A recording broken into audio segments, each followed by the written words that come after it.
اعوذ باللہ من الشیطان الرجیم بسم اللہ الرحمن الرحیم اللہم صلی علی محمد وآل محمد وعجل فرجہم۔ السلام علیکم ورحمۃ اللہ وبرکاتہ۔ ہماری آج کی بحث کا عنوان ہے قدرت الہی۔ جیسا کہ سارے مسلمان اس پر متفق ہیں کہ قدرت الہی خداوند عالم کی صفات ثبوتیہ میں سے ہے، خدا کی صفات ذاتی میں سے ہے۔ اس لیے خداوند عالم جو ہے وہ خدا کے اسماء میں سے قادر اور قدیر، یہ قرآن و احادیث میں جو ہے استعمال ہوا ہے، یعنی خدا قادر بھی ہے اور قدیر بھی ہے۔ لہذا قادر اور قدیر ہونے میں تو کوئی اختلاف نہیں ہے، لیکن اس کی تعریف کیا ہے، حقیقت قدرت الہی کیا ہے، اس کی تعریف کیا ہے، اس کی حقیقت کیا ہے، اس بارے میں جو ہے کافی زیادہ اختلاف، اور تقریباً جو سب سے زیادہ شبہات حدود و قیود کے بارے میں، اس کو سمجھنے کے بارے میں جو ہے اس کے مصداق اور مفہوم کے بارے میں ہوئے ہیں، وہ یہ تقریباً دو صفات بنتی ہیں، ایک علم خدا اور ایک قدرت خدا۔ لیکن عرض کیا تھا کہ ہم اس پر جو ہے کوشش کریں، وعدہ کیا تھا کہ کوشش کریں گے کہ اختصار کے ساتھ لیکن جامع انداز میں، تاکہ جس حد تک ایک انسان کا عقیدہ ہونا چاہیے، صحیح عقیدہ، اور وہ ضروری ہے بحث، وہ اس کو ہم انشاءاللہ آپ کے سامنے پیش کریں گے۔ لہذا سب سے پہلے ہم تعریف کریں گے۔ بہت زیادہ تعریف کی گئی ہیں اور اس میں جو ہے کافی شبہات، پھر جو ہے سوال و جواب بھی ہوئے ہیں، لیکن جو کتاب میں ابھی یہاں پر بھی، اور ملا صدرہ نے بھی جو اپنی کتاب اسفار جو ہے، فلسفہ کی جو کتاب ہے ان کا اسفار اربع، اس میں جو دو تعریف لکھی ہیں ہم وہ آپ کے سامنے پیش کریں گے۔ ایک تعریف جو ہے وہ متکلمین کی ہے اور ایک فلاسفہ کی ہے۔ یہ آپ پہلے جانتے ہی ہیں اور میں کچھ دروس میں عرض کر چکا ہوں، متکلمین جو ابتدا میں سنتی تھے وہ تقریباً فلسفے کے مخالف تھے، ان کا اپنی راہ و روش، ان کے استدلال، ان کا مشرب وہ اور تھا۔ فلاسفہ جو ہے ان کا مشرب اور تھا، حتیٰ ان کی براہین وہ اور تھیں، اور ان میں کافی اختلاف پایا جاتا تھا۔ اگرچہ اس کے بعد عرض کیا کہ جناب خواجہ طوسی کے بعد جو ہے تقریباً اب ہمارا کلام عقائد کی بحث ہے، فلسفہ اور کلام تقریباً ایک ہو چکا ہے، اور اس میں جہاں پر اختلاف ہوتا ہے وہ بیان کر دیا جاتا ہے، اور اس کی ادلہ اور براہین بھی بیان کر دی جاتی ہیں۔ لہذا میں دونوں یہاں پر صفات کو تعریف جو ہے قدرت کی وہ سادہ انداز میں پیش کر دیتا ہوں، اس کے بعد جو ہے اس پر قرآن و حدیث کی روشنی میں بیان کریں گے۔ سب سے پہلی تعریف جو ہے جو کہ متکلمین سے جو ہے منسوب ہے، وہ ہے صحت فعل و ترک۔ فعل و ترک کا اس کا ترجمہ کیا بنتا ہے؟ فارسی کا لفظ ہے صحت فعل و ترک، یعنی فعل یعنی انجام دینا، ترک یعنی چھوڑ دینا یا انجام نہ دینا، صحت یعنی صحیح ہونا۔ یہاں اس کا مراد جو ہے صحت سے یہ ہے امکان، یعنی اگر خدا چاہے تو وہ جو ہے انجام دے، اگر خدا نہ چاہے تو انجام نہ دے۔ اس کے بارے میں بڑی دقیق بحث ہے، فلسفی تجرید الاعتقاد اور کشف المراد، اس میں کم از کم اگر آپ جو پڑھے لکھے ہیں وہ ضرور مراجعہ کریں، یہ سوال و جواب میں انشاءاللہ باقی بیان کر پاؤں گا یہاں، کیونکہ سادہ انداز میں بیان کروں گا۔ یعنی خدا قادر کس کو کہیں گے؟ قادر وہ ہوگا کہ چاہے تو کوئی فعل انجام دے، چاہے تو فعل انجام نہ دے۔ لیکن یہاں پر جو ہے اس میں کافی بحث ہے، مثلا ہماری طرح نہیں ہے، ہم اگر چاہیں تو انجام دیتے ہیں، چاہیں تو انجام نہیں دیتے۔ تو یہاں پر آتا ہے کہ ہمارے میں پہلے انگیزہ، کوئی ہدف بناتے ہیں، انگیزہ پیدا ہوتا ہے، شوق پیدا ہوتا ہے کہ یہ کام کرنا چاہیے، یہ کروں گا تو مجھے یہ فائدہ ہوگا، یہ کروں تو یہ نقصان ہوگا، لہذا میں چھوڑ دوں۔ تو ہمارے انگیزہ ہوتا ہے، خداوند عالم کی ذات میں بھی کوئی انگیزہ ہوگا، کیونکہ اگر انگیزہ ہوگا تو پھر خداوند عالم کے ذات بر ذات ہوگا، اور پھر جو ہے اس کی ایک لمبی بحث آ جائے گی، خدا پھر مرکب ہو جائے گا، محل حوادث ہو جائے گا۔ تو یہاں پر جو ہے ایک اس کا مختصر سا جواب میں ساتھ ہی عرض کر دوں، کہتے ہیں خدا بند عالم کا انگیزہ ذاتی نہیں ہوتا جس میں خدا کا ذاتی کو نفع نقصان ہو، بلکہ خدا بند عالم مخلوقات کو نفع اور نقصان پہنچانا چاہتا ہے، ورنہ اس کا مشیت اور ارادہ ذاتی ہوتا ہے۔ لہذا پہلی تعریف کے مطابق خدا بند عالم ممکن ہے کوئی کام انجام دے، ممکن ہے کوئی کام انجام نہ دے۔ پس قادر کس کو کہیں گے؟ کہ جس کے لیے کسی فعل کا انجام دینا اور ترک کرنا برابر ہو، چاہے تو انجام دے چاہے تو انجام نہ دے، وہ مجبور نہیں ہے۔ دوسری تعریف جو ہے، جو فلاسفر حضرات ہیں، اسلامی فلاسفر، انہوں نے یہ کی ہے، وہ کہتے ہیں صدور فعل مع مشیت و اختیار، یعنی قادر کس کو کہیں گے؟ قادر وہ ہوگا، قدرت مند وہ قادر وہ ہوگا جو اپنی مشیت اور اختیار کے ساتھ فعل اس سے صادر ہو، وہ فعل کو انجام دے۔ پس ان کی تعریف میں قادر اسی کو کہیں گے کہ اگر وہ چاہے، مجبور نہیں ہے، آزاد ہے، تو وہ فعل کو انجام دے۔ اگر وہ مصلحت نہیں دیکھتا تو انجام نہ دے، لیکن یہ مصلحت اور یہ انگیزہ اس کا ذاتی نہیں ہوگا۔ پس پہلی تعریف جو ہوگی اس پر جو اشکال کیا گیا ہے یا آتا ہے وہ یہ ہے کہ جو تھا نا صحت، یعنی صحت فعل و ترک، یعنی انجام دینا یا نہ دینا کا صحیح ہونا، یعنی ممکن ہونا، یہ امکان جو ہے، یہ امکان جو ہے یہ ماہوی ہے، یا تو یہ امکان ماہوی ہے، ماہوی یعنی ماہیت، یہ پڑھے لکھوں کو اب سمجھ آئے گا، یعنی ایک انسان کا وجود ہوتا ہے، ایک انسان کی ماہیت ہوتی ہے، اور یہ امکان وصف اور صفت ہوتی ہے کس کی؟ ماہیت کی۔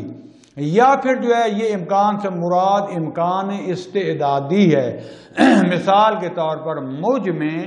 یہ استعداد پائی جاتی ہے کہ اگر میں ابھی شاید میں پورا اس حالت میں، کیونکہ میں مریض بھی ہوں، پیشنٹ ہوں، شوگر کا بھی،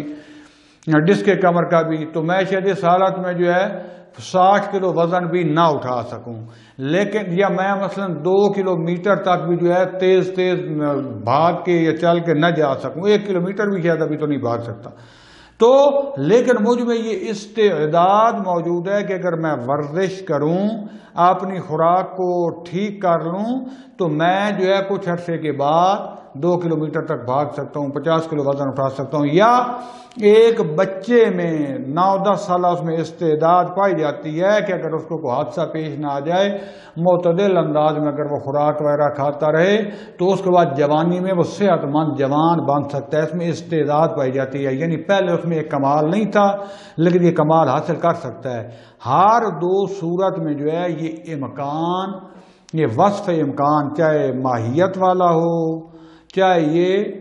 جو ہے دوسرا امکان استعداد والا ہو، یہ مادے کی صفت ہے، جسمانی صفت ہے، جسم اور مادہ میں یہ صفت امکان پائی جاتی ہے، جبکہ خدا بند عالم جو ہے وہ مادہ اور جسم و جسمانیت سے کیا ہے؟ ماورا ہے، مبرہ ہے۔ لہذا علمی حوالے سے یہ قدرت کی تعریف ٹھیک نہیں ہوگی، کیونکہ خدا بند عالم جو ہے وہ ماہیت اور مادہ سے کیا ہے؟ منزہ ہے۔ لہذا اگر دوسری جو ہے وہ تعریف لیں تو اس میں کہتے ہیں مشیت، کہتے ہیں نا مشیت الہی، مشیت جو ہے اس سے کیا مراد ہے؟ یعنی اختیار ذاتی، ہمارے طرح نہیں ہے، ہمارا اختیار ہے لیکن ذاتی نہیں ہے، خدا نے دیا ہوا ایک حد تک ہے، اس میں بھی پھر ہم جو کام کرتے ہیں یا چھوڑتے ہیں اس میں ذاتی نفع و نقصان دیکھتے ہیں۔ اور میں پہلے عرض کر چکا، کسی بھی فعل میں یعنی ہمارے مخلوقات کے، انسانوں کے، ملائکہ کے خلق کرنے میں، اس جہان کے خلق کرنے میں، زمین و آسمان، چاند ستارے، سورج، آب، دریا، ہوا، بادل، جانور، چرند پرند، جو کچھ بھی خدا نے خلق کیا ہے اس میں خدا کا کوئی ذاتی نفع نہیں ہے، یہ خدا بند عالم نے اپنی مشیت سے یعنی ذاتی اختیار سے خلق کیا ہے، ان لوگوں کو، ان چیزوں کو، ان اشیاء کو نفع پہنچانے کے لیے۔ خدا کی ذات کو اس میں جو ہے کوئی نفع نہیں ہوتا، لہذا مشیت خدا یعنی قادر کس کو کہیں گے؟ جو خدا بند عالم پر فٹا ہے تعریف، یعنی خدا ایسا قادر ہے جو اپنی مشیت یعنی اپنے ذاتی اختیار اور ارادے سے کسی فعل کو انجام دیتا ہے، یا اگر نہ دینا چاہے تو نہیں دیتا۔ مثلا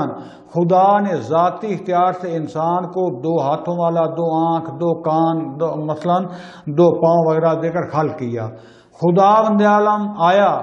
8 پاؤں والا، 12 آنکھوں والا، 14 جو ہے مثلا ہاتھوں والا انسان خلق نہیں کر سکتا تھا، کر سکتا تھا، لیکن خدا نے نہیں کیا۔ کیوں نہیں کیا؟ اس کی مشیت نہیں تھی، کیونکہ اس کو اختیار ہے، وہ بہتر سمجھتا ہے کس میں فائدہ پہنچانا ہے اور کس میں فائدہ نہیں پہنچانا۔ لہذا ترک فعل اور انجام فعل یہ خدا بند عالم کا اختیار ذاتی ہے، وہ مجبور نہیں ہے، کسی اور نے اس کے اوپر جو ہے وہ سختی نہیں کی، یا اس کو کوئی چیز مجبور نہیں کرتی، اس کو کوئی لالچ نہیں ہے۔ وہ نعوذ باللہ ثم نعوذ باللہ حریص نہیں ہے، وہ کسی کا محتاج نہیں ہے۔ جیسے وہ کبھی کبھی ہم جاتے تھے نا صبح تو ٹریکٹروں پر، اور یہ لگی ہوتی تھیں اپنی دھن میں، ڈرائیور باہر جو ہے کو گانے وانے ایسے لگائے ہوتے ہیں ڈھولے پنجابی میں، تو وہاں پر جو ہے بات عجیب قسم کی کبھی کبھی توجہ پڑتی تھی، شاعری سنتے تھے، تو وہ کہہ رہا ہوتا تھا خدا بند عالم کو، ایک عاشق تھا کہ جب آپ عاشق ہوئے ہو تو آپ نے رسول کو تو معراج پہ بلا لی ہے، ہم بدبختوں کا جو عاشق ہم دھکے کھا رہے ہیں، مشہور لفٹ ہی نہیں کراتا، فلاں ہمیں یہ درد دے رہے ہو، ہمارا بھی کوئی حال سوچو، فلاں اس قسم کے جو ہے وہ باہر اور بعض کا تو یہ کفری کے حد تک پہنچ جاتے ہیں۔ خدا بند عالم کی ساتھ میں گستاخی ہوتی ہے دوستان عزیز، اس لیے کہتے ہیں یہ شاعری اور مخصوصاً یہ جو اللہ والی شاعری تو ہے ہی حرام نا، عام شاعری سے بھی حتی الامکان بچیں، اللہ کو بہت ہی اعلیٰ قسم کی شاعری جو ہے جیسے کہ مثلا قصیدہ نعت ہو گیا، تو اس میں بھی ہمیں خواب و خیالوں میں نہیں جانا چاہیے، کیونکہ اکثر شعراء حضرات جو ہوتے ہیں وہ تخیل استعمال کرتے ہیں اور پورے دین کوئی تخیل بنا کے رکھ دیتے ہیں۔ لہذا خلاصہ کلام یہ ہوا کہ یہ جو فلاسفہ نے، اور یہ بھی کلام میں بھی اور تاریخ ہی چلتی ہے کہ قادر اسے کہیں گے، یعنی خدا کی جب قدرت کی تعریف کریں گے کہ خدا بند عالم اپنی مشیت سے جو چاہے وہ انجام دیتا ہے، جو چاہے وہ انجام، یعنی جو نہ چاہے وہ انجام نہیں دیتا۔ یہ اب سادہ سی بحث، باقی بحث جو ہے وہ شبہات میں جو ہے کہ خدا بند عالم کی قدرت کی حقیقت کیا ہے، یہ شبہات کے جواب میں وہ عرض کروں گا۔ اس کے بعد ہوتا ہے کہ قدرت الہی کی دلیل اور برہان، ویسے تو بہت زیادہ ہے، لیکن اگر جو سادہ سی جو ہے نا وہ جو دلیل نظم ہے نا، اور اس میں جو ہے یہ پوری کائنات اور اس کا مختلف نظام ہم دیکھتے ہیں کہ مستحکم و متقن، استوار، منظم، کمال طریقے سے خدا بند عالم نے ان کو خلق کی ہے۔ یعنی واقعاً آج بھی ساری کائنات مل کر روبوٹ بنا رہے ہیں فلاں، لیکن اگر ایک چیونٹی جیسے ربوٹ بنائیں جو چیونٹی کام کر سکتی ہے اپنے شروع خیال سے، جو اس کی خلقت میں رکھا ہے، جو اس کی طبیعت اور فطرت میں رکھا ہے یہ چیز، اور جو اس کو انگیزہ خدا نے فراہم کیا ہے، یہ جو مثلا اور جو ہے مکھی ہے مثلا شہد کی، یا اور انسان کا خلق کرنا، انسان کے اندر کتنے قسم کے نظام بنائے ہیں، ایک انسان مردہ ہو جائے کوئی آج تک مل کے زندہ کر چکا ہے، کیسا اس روح کو خلق کیا، کیسا انسان کی باڈی کو خلق کیا، جو انسان نے آج تک خلق کیے ہیں اور جو خدا نے خلق کیے ہیں، فرق دیکھ لیں ان میں کیا ہے۔ پودوں کا نظام، آکسیجن کا نظام، کاربن ڈائی آکسائڈ کا، جانوروں کا، کیسے جانور جو ہے وہ بچہ پیدا کرتے ہیں، کتنی اپنے بچے کو محبت ہوتی ہے، کبوتر کا بچہ ہے تو وہ دانے چوک کے پانی آتا ہے، اور اپنے بچے کے منہ میں جیسے الٹی کی جاتی ہے، کتنا مشکل کام ہوتا ہے الٹی کرنا، اپنے بچوں کو پالتے ہیں اور پھر اتنی غذا دیتے ہیں کہ جس سے وہ پھٹ بھی نہ جائے اور بھوک سے مر بھی نہ جائے۔ مرغی وغیرہ کے جو ہے تیتر بٹیر ان کے بچے نکلتے ہیں، انڈے سے نکلتے ہیں تو اس کے بعد ان کے اوپر بیٹھتی ہیں، جب ان کے پر نکل آئیں تھوڑا سا گرمائش کے بعد قابل ہو جائیں تو ابتدا سے ان کو دانا جو ہے نا وہ چننا پکڑنا سے ان کو خود آ جاتا ہے، ساتھ ساتھ ان کو لے کے چلتی ہیں، ان کی حفاظت کرتی ہیں، اور یا پرندوں کے، حیوانات کے، باقی خلقت کا نظام، طیارے، سیارے اور جو چیزیں دیکھیں جتنا زیادہ دقت کرتے جائیں گے آپ دیکھے جائیں گے کہ ہر چیز کو، ہر نظام کو خداوند عالم نے کتنا با کمال مستحکم اپنی قدرت، اس قادر تھا، اس کا علم اور قدرت رکھتا تھا تو اس کو بنایا۔ آج تک خداوند عالم کی بنائی ہوئی چیز جیسی کوئی نہ کوئی نقلیں بنائی انسان نے تیار کی، انسان کو بھی جو ہوش اور شعور دیا یہ بھی خداوند عالم نے دیا ہے۔ لہذا خداوند عالم جو ہے سورہ طلاق کی آیت نمبر 12 اگر آپ دیکھیں قرآن مجید میں فرماتا ہے بسم اللہ الرحمن الرحیم اللہ الذی خلق سبع سماوات ومن الارض مثلہن، خداوند عالم اللہ وہ ہے کہ جس نے 7 آسمانوں کو اور انہی جیسے جو ہے زمینوں کو خلق کیا، یتنزل الامر بینہن، ان میں اپنے امر کو جو ہے وہ نازل کرتا ہے، لتعلموا تاکہ تم جان جاؤ، ان میں سارا اپنا امر حکم چلا رہا ہے خداوند عالم، کیا جان جاؤ؟ ان اللہ علی کل شیء قدیر، اللہ تعالی ہر چیز کی قدرت رکھتا ہے، جو آپ فکر کر سکیں، سوچ سکیں، آپ کو اسی طرح کی چیز وہ نظام اس سے بھی بالا مل جائے گا جہاں آپ کی اور میری فکر بھی نہیں پہنچ سکتی۔ اور یہاں تک نہیں، وَأَنَّ اللَّهَ قَدْ أَحَاطَ بِكُلِّ شَيْءٍ عِلْمًا، ایک تو اللہ تعالیٰ قادر ہے، قدرت رکھتا ہے ہر کام کرنے کی، ہر چیز کو خلق کرنے کی۔ دوسرا جو کچھ خلق کیا ہوا ہے اس کے اوپر بھی اللہ تعالیٰ کا احاطہ ہے، اللہ علم رکھتا ہے ایک ایک لمحے کے لیے، خداوند عالم اس کو دیکھ رہا ہے، اس کو سن رہا ہے، اس کی تدبیر کر رہا ہے، اس کی زندگی چلا رہا ہے، اس کے پورے زندگی کے اسباب فراہم کر رہا ہے۔ پس ایک موجود، یہ ایک چیز کا مستحکم منظم ہونا، با ہدف ہونا، اتنا دقیق انداز سے اس کا جڑا ہوا ہونا، یہ نشانہ ہے کس کا؟ علم اور قدرت کا۔ اس سے سمجھ میں آتا ہے کہ خدا جتنا آج کو پہلے کر چکا ہوں دقیق کوئی پرلا یا کوئی چیز یا کوئی موٹر یا کوئی ایسی چیز بنائے گا، کہیں گے کہ اتنا انسان علم و قدرت رکھتا ہے، اور جو خدا جس نے یہ پورا جہان کے ساری کائنات بھی مل کر لگی رہے، تو ایک پورا جو صرف زمین میں جو چیزیں پائی جاتی ہیں یہی مل کر ساری دوبارہ نہیں بنا سکتی، چیزیں کہ جو دوسرے سیارے، ستارے اور ہزاروں کروڑوں کہکشاں اور آسمان و زمین و ملائکہ اور جو جو چیزیں خدا نے خلق کی ہیں، تصور نہیں کر سکتے کہ اتنا دقیق نظام ہم بنا سکیں۔ اگرچہ اس انسان کو بھی اللہ نے بنایا ہوا اور اس کو دقت دی ہے، شعور دیا کہ جتنا شعور کو بڑھاتے جاؤ، تجربے کرتے جاؤ، اللہ تعالیٰ اس کے لیے رستے کھولتا جائے گا، لیکن انسان جو ہے کب سے لگے ہوئے ہیں اور آج ترقی کا عروج جا رہا ہے، لیکن خدا کی بنائی ہوئی چیزوں کے مطابق ایک چیز آیا بنا سکے، اس کی خلقت کتنی متقن، کتنی محکم، جس میں کوئی آپ نقص نہیں نکال سکتے۔ لہذا یہ عجیب و غریب چیزیں جو ہیں اور یہ مخلوقات خداوند عالم جو ہیں، ان کو دیکھ کر یہ خدا کے ملکوت جو ہیں اور جو ان کے جو ہے حیرت انگیز واقعات اور ان کے نظام جو ہیں، گویا یہ اپنی زبان سے گواہی دے رہے ہیں کہ ان کا بنانے والا خدا توانا، قادر اور صاحب علم ہے، اور اپنی معرفت کی طرح ہمیں دعوت کرتا ہے۔ اس کے بعد جو ہے ایک بحث آتی ہے کہ خدا کی کتنی قدرت ہے، خداوند عالم کی قدرت کی ہے، کوئی حدود و قیود ہیں۔ تو پہلے جو میں نے عرض کر چکا ہے کہ اگر یہ شبہات نہ ہوتے تو فطرت انسانی مجذوب ہو جاتی ہے اس طرف کہ قادر مطلق وہ فقط اور فقط خداوند عالم کی ذات ہے، جو چاہے وہ کر سکتا ہے۔ لیکن جو ہے بعد میں شبہات ایجاد ہوئے، اس کے باوجود جو ہے امام صادق علیہ السلام فرماتے ہیں کہ تمام اشیاء جو ہیں آزہے سے علم و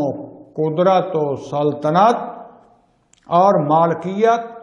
اور جو ان پر احاطہ پایا جاتا ہے، یہ خداوند عالم کے لیے یکساں ہے، ایک جیسی ہیں۔ خداوند عالم کی قدرت، خدا کا علم، خدا کی حاکمیت، خدا کی مالکیت، خدا کے ان تمام کے اوپر احاطہ ایک جیسا ہے۔ خدا کی قدرت سے کوئی چیز بھی ایک ذرہ بھی خارج نہیں ہے۔ جو کچھ دنیا میں ہو رہا ہے وہ خدا کے علم و قدرت کے ساتھ ہو رہا ہے۔ البتہ پہلے وہ بتایا علل و معلول کا سبب و اسباب، اثر مؤثر، کہ خداوند عالم نے بعض چیزوں کو ایسا بنایا کہ یہ اگر دو ٹکرائیں گی تو اس کا نتیجہ یہ ہوگا، یہ دو جفت ہوں گی تو اس کا نتیجہ یہ ہوگا۔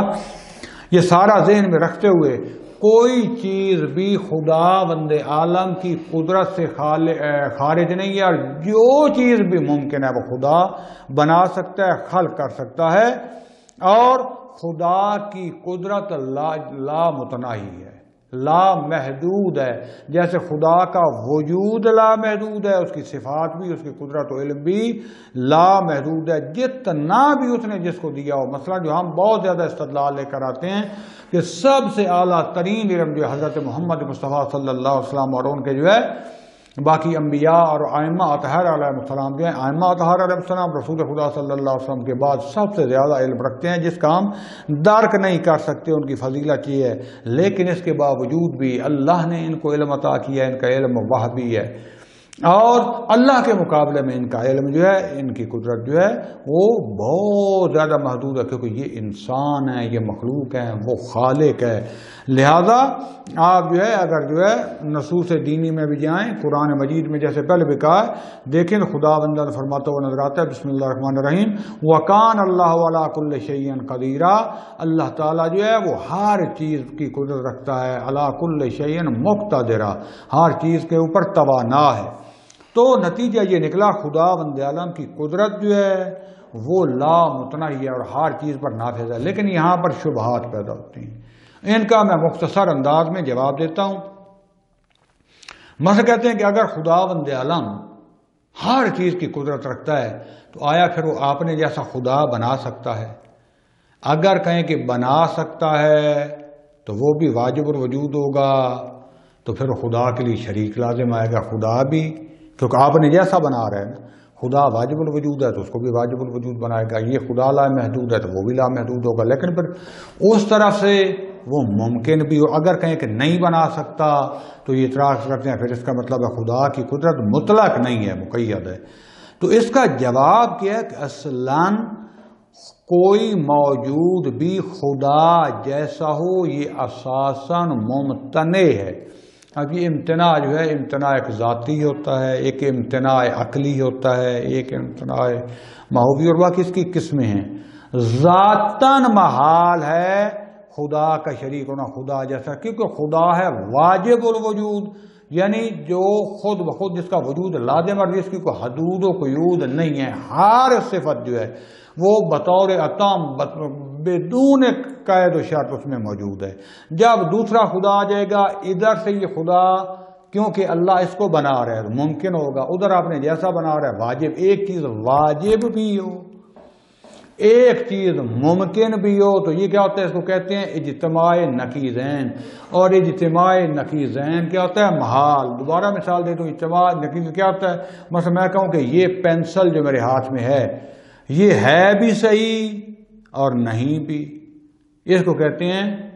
اجتماع نقیضین، یعنی ہے بھی اور نہیں بھی، ایسا نہیں ہو سکتا یا یہ ہے یا نہیں ہے۔ یا میں کہوں کہ مثلا یہ پینسل مادی بھی ہے اور مجرد بھی ہے، نہیں ہو سکتا۔ دوستان عزیز، اسی طریقے سے یہاں پر جو ہے جو صاف اور شفاف طریقے سے عرض کروں، خدا بند عالم ہر چیز کو خلق کر سکتا ہے جس کا امکان ہو، جو ذاتاً محال نہ ہو۔ شریک باری تعالیٰ کا ہونا، دوسرے واجب الوجود کا ہونا، یہ ذاتاً محال ہے، کیونکہ اگر آپ ادھر سے خدا اگر خالق کر دے، یعنی آپ نے جیسا، تو خدا واجب الوجود ہے، یہ بھی واجب الوجود ہوگا۔ خدا بند عالم لا محدود ہے، یہ بھی لا محدود ہوگا۔ ادھر سے کیا ہے کہ خدا سے خلق کر رہا ہے، اور جو چیز بھی خالق ہوتی ہے یعنی پہلے نہ تھی اب ہے، وہ ممکن الوجود ہے، اور ممکن الوجود جو ہے وہ لا محدود نہیں ہو سکتی بلکہ وہ محدود بھی ہوگی، اور وہ واجب الوجود نہیں ہو سکتی بلکہ ممکن ہوگی۔ لہذا ذاتاً محال ہے، یعنی اس چیز کی ذات، کوئی چیز ذاتاً ہے نہیں ایسی کہ ہو سکے، ورنہ خدا ہر کام کر سکتا ہے۔ اور ادھر سے پہلے بتا چکا خدا مجبور بھی نہیں ہے۔ دوسرا شبہ جو ہے، آیا خدا بند عالم قدرت رکھتا ہے کہ اس پورے جہان کو، یا پورے جہان کو چھوڑیں، ایک اونٹ کو انڈے کے اندر بند کر دے، جبکہ انڈا انڈا رہے، اونٹ اونٹ رہے۔ اب یعنی واقعاً بعض اوقات یہ ذہنی بیمار ہوتے ہیں، اور ہمارے اکثر یہ جو بیٹھکوں پر بیٹھے ہوئے اور ویسے کر رہے ہوتے ہیں نا، دین کے بارے میں ایسی باتیں کرتے ہیں کیونکہ نہیں پتہ ہوتا کہ جو میں بات کر رہا ہوں غلط ہے ٹھیک ہے۔ بابا یہ دیکھیں خدا بند عالم کی قدرت، اگر تو آپ کہیں نا خدا بند عالم اونٹ کو ایسا ریز کر دے اپنی قدرت سے کہ مثلا چھوٹے چوزے جیسا بنا کے اندر کا خدا کر سکتا ہے، آپ کہتے ہیں نہیں انڈا انڈا رہے اونٹ اونٹ رہے، تو بابا اونٹ کی ظرفیت نہیں ہے کہ وہ انڈے کے اندر آ جائے، انڈے کی ذات میں یہ ظرفیت نہیں ہے کہ وہ اونٹ کو جذب کر لیں، لہذا یہ محالات ذاتی میں سے ہیں۔ خدا بند عالم، کیونکہ اس سے کہنا کہ کیا چاہتے ہیں، کہیں کہ اگر خدا بند عالم انڈے کے اندر بند نہیں کر سکتا تو کہیں گے خدا کی قدرت نہیں ہے، اگر آپ کر سکتے ہیں کر دے تو پھر کیسے ہمیں بتائیں۔ یا خدا بند عالم جو ہے وہ اس اونٹ کو سوئی کے وہ سوراخ سے دکھ جو کہتے ہیں اس کے اندر سے نکال سکتے ہیں، بابا وہ سوئی کا سوراخ جو ہے نہ اس میں کیپیسٹی ہے کہ اونٹ کو تحمل کر سکے، نہ اونٹ میں کیپیسٹی ہے کہ اس سے گزر سکے، ان کی ذاتاً محال ہے کہ ایسا ہو سکے۔ لہذا خدا بند عالم جو ہے اس کی قدرت میں کوئی فرق نہیں ہے، ان کی ذات میں چیزوں میں یہ صلاحیت نہیں پائی جاتی، یہ ظرفیت نہیں پائی جاتی۔ اس کے بعد اس طریقے سے اور شبہات، اصل جواب ان کا یہی ہے، کہتے ہیں کہ خدا بند عالم ایسی چیز خلق کر سکتا ہے کہ جس کو خلق کر دے لیکن بعد میں اس کو تباہ نہ کر سکے، یا خدا اتنا بڑا پتھر یا پہاڑ بنا سکتا ہے کہ جس کو خود اٹھا نہ سکے۔ اگر کہیں نہیں بنا سکتا تو کہیں گے عاجز ہے، کہیں گے اگر خدا بنا سکتا ہے تو پھر کہیں گے جو چیز نابود نہیں ہو رہی تو پھر وہ تو کیا ہو گئی، خدا پھر ادھر سے قدرت بنانے کی قدرت رکھتا ہے تو نابود کرنے کی قدرت نہیں رکھتا، نابود کرنے کی قدرت رکھتا ہے تو بنانے کی قدرت نہیں رکھتا، کہیں نہ کہیں سے پھندا لگانا ہی لگانا ہے۔ عرض کیا کہ یہاں بھی مسئلہ وہی ہے کہ جو کچھ بھی جو خدا جس کو بھی بنائے گا وہ ممکن الوجود ہے، اور ہر ممکن الوجود کو فنا ہے، جیسے پہلے نہ تھی بعد میں اس کو فنا ہونی ہے۔ ہاں خدا یہ کر سکتا ہے، جیسے مومنین کو کہا ہے کہ خدا یہاں سے موت آئے گی، موت سے مراد یعنی یہاں سے دوسرے جہان کی طرف، مومن لوگ حتیٰ جو منافق جہنمی بھی ہیں اپنی جگہ پر خالدین فیہا، یا آخر بالآخر یہ جنت میں رہیں گے یا دوزخ میں رہیں گے، کئی جو ہوں گے ہمیشہ کے لیے جنت میں چلے جائیں گے، کئی ہمیشہ کے لیے جو ہے دوزخ میں چلے جائیں گے، کچھ جو ہے وہ دوزخ میں جائیں گے لیکن کچھ عرصے کے بعد جنت میں آ جائیں گے۔ پھر اللہ کہتے ہیں ہمیشہ کے لیے زندہ کو نابود کوئی بھی چیز نہیں ہوگی، رہے گی، لیکن ظاہری شکل و صورت جو ہے یہ نابود ہوگی، یہاں سے جو ہے جب جائیں گے تو وہاں شکل مثالی میں، اور جب آگے جنت ادھر چلے جائیں گے تو وہاں جو خدا بندہ مجور عطا کرے گا۔ تو خدا یہ کر سکتا ہے لیکن اس کی ذات میں چیز کی کسی کی یہ کیپیسٹی نہیں پائی جاتی کہ خدا کے سامنے یعنی خدا بنا دے اور پھر اس کو نابود نہ کر سکے، نہیں، خدا جس کو بنا سکتا ہے اس کو نابود بھی کر سکتا ہے، یہ اس کی ذات میں شامل ہے ممکن وجود کے، یہ خدا کے سامنے ڈٹ نہیں سکتی، اور خدا کی قدرت، خدا کی ذات کا یہ جو لازمہ ہے، خدا کی ذات ایسی ہے کہ جو چاہے وہ کر سکتی ہے، وہ خدا ہی نہیں ہے کہ جو ایک دفعہ کچھ کر لے اس کو دوبارہ چھیڑ چھاڑ نہ کر سکے۔ لہذا خدا بند عالم کی قدرت مطلقہ ہے اور عمومیت رکھتی ہے،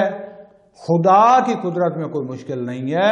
بلکہ یہ سوال غلط ہوتے ہیں، ان چیزوں کی ذات میں ظرفیت نہیں ہوتی کہ یہ چیز انجام دے سکیں۔ فی الحال میں اپنی گفتگو کو یہیں پر ختم کروں گا، اس کے بعد انشاءاللہ ہفتے والے دن حیات الہ یعنی خدا کیسے زندہ ہے اس پر بحث ہوگی۔ یہاں اگر کوئی شبہ رہ گیا تو وہ سوال و جواب کی صورت میں ہندوستان کو پوچھ لیں گے۔ وصلی اللہ علی رسول الکریم وعلی اولادہ الاطہرین الطاہرین والحمد للہ رب العالمین، والسلام علیکم ورحمۃ اللہ وبرکاتہ۔